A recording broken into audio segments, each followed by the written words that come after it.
नमस्ते प्यारे बच्चों, कैसे हो? उम्मीद है आप सभी अच्छे और अपनी पढ़ाई भी अच्छे से कर रहे हैं। आज मैं आपको करा रही हूँ आपकी वर्कशीट नंबर 21। ये आपके हिंदी पठन अभियान की वर्कशीट है और ये आपको दी जा रही है 10 फरवरी 2022 को।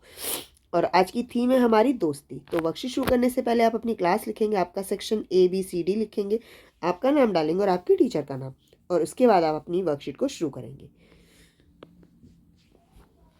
बच्चों, कहानी सुनना सबको अच्छा लगता है। कहानी सुनते ही हमारे मन में एक अलग सा उत्साह उत्पन्न होता है। तो आइए आज हम नीचे दिए गए चित्रों की सहायता से कहानी पूरी करेंगे और बोलकर पढ़ेंगे।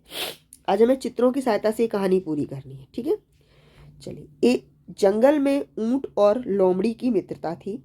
एक दिन लोमड़ी को पता लगा कि नदी पार खेत में तरबूज पक चुके हैं। उसके उसके लिए नदी पार करना संभव नहीं था। अतः लोमड़ी ने उसे कहा, क्या तुम मुझे अपनी पीठ पर बिठाकर नदी पार ले चलोगे? किससे कहा? ऊंट से बोला। ऊंट बोला, ठीक है मित्र, और लोमड़ी को पीठ पर बैठाकर ले गया। कुछ ही देर में दोनों तरबूज के खेत में पहुंच गए। लोमड़ी का पेट भर गया तो खुशी से हुआ हुआ की आवाज निकालने लगी।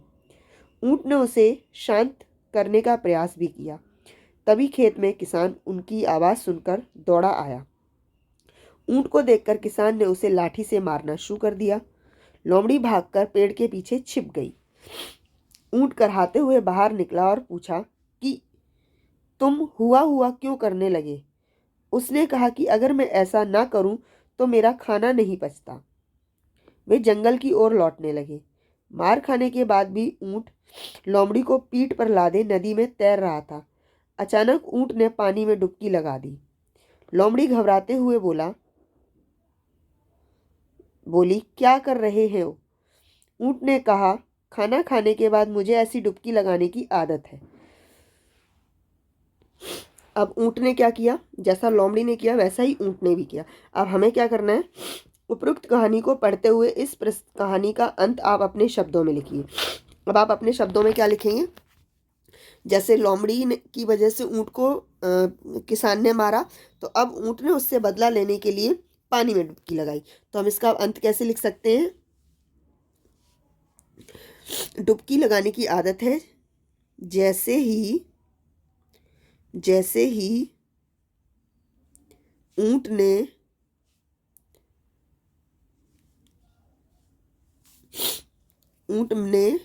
पानी में डुबकी लगाई, वैसे ही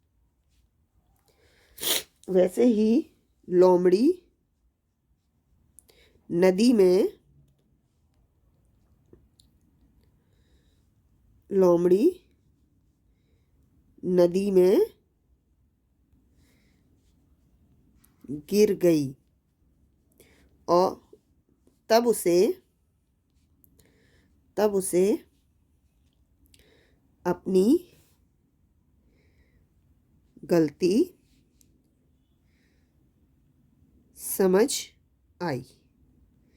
ठीक है, मैंने एक अंत ये लिखा है कि जैसे ही ऊंट ने पानी में डुबकी लगाई, वैसे ही लोमड़ी पानी नदी में गिर गई, तब उसे अपनी गलती समझ में आ गई। आप इसके अलावा और भी कहानी को एक्सटेंड कर सकते हैं, बढ़ा सकते हैं और इसका अंत लिख सकते हैं। ठीक है, आगे देखें। अगला प्रश्न है, ऊंट को रेगिस्तान का जहाज क्यों कहा जाता है? पता लगाइए। तो ऊंट को रेगिस्तान का जहाज इसलिए कहा जाता है क्योंकि वो इतनी रेत में भी बहुत अच्छे से चल सकता है और दौड़ सकता है। और अगर उसे 2 या 3 दिन पानी ना मिले तो उसके शरीर में जो पीठ पर कुबड़ बना होता है उसमें वो पानी और खाने को स्टोर कर लेता है, रख लेता है, ताकि जब उसे पानी या खाना ना मिले तो वो उसका इस्तेमाल कर सके। तो ऊंट को रेगिस्तान का जहाज कहा जाता है क्योंकि, एक सेकेंड, ऊंट को रेगिस्तान का जहाज कहा जाता है क्योंकि वह रेत पर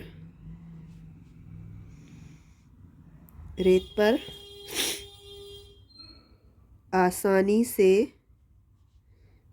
आसानी से चल व दौड़ सकता है, दौड़ सकता है। उसकी पीठ पर बने कुबड़ में वह खाना व पानी रख सकता है, जिसका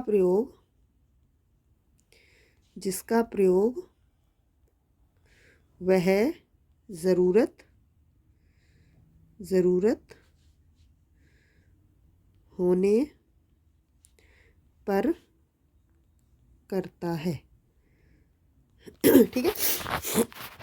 ऊँट को रेगिस्तान का जहाज कहा जाता है क्योंकि वह रेत पर आसानी से चल व दौड़ सकता है। उसकी पीठ पर बने कुबड़ में वह खाना व पानी रख सकता है, जिसका प्रयोग वह ज़रूरत होने पर करता है, इसीलिए उसे रेगिस्तान का जहाज कहा जाता है। अगला प्रश्न, आओ बातचीत करें। इसमें आपको एक चित्र दिया गया है। इस चित्र में आपको ये लोग क्या बातचीत कर रहे हैं वो लिखनी है और अपने टीचर को सुनाना है। तो उम्मीद है आपको ये वर्कशीट समझ में आई होगी और अच्छी भी लगी होगी। अगर समझ में आई और अच्छी लगी तो इसे लाइक कीजिए, कमेंट करिए, अपने दोस्तों के साथ शेयर कीजिए और हमारे चैनल को सब्सक्राइब करिए। धन्यवाद।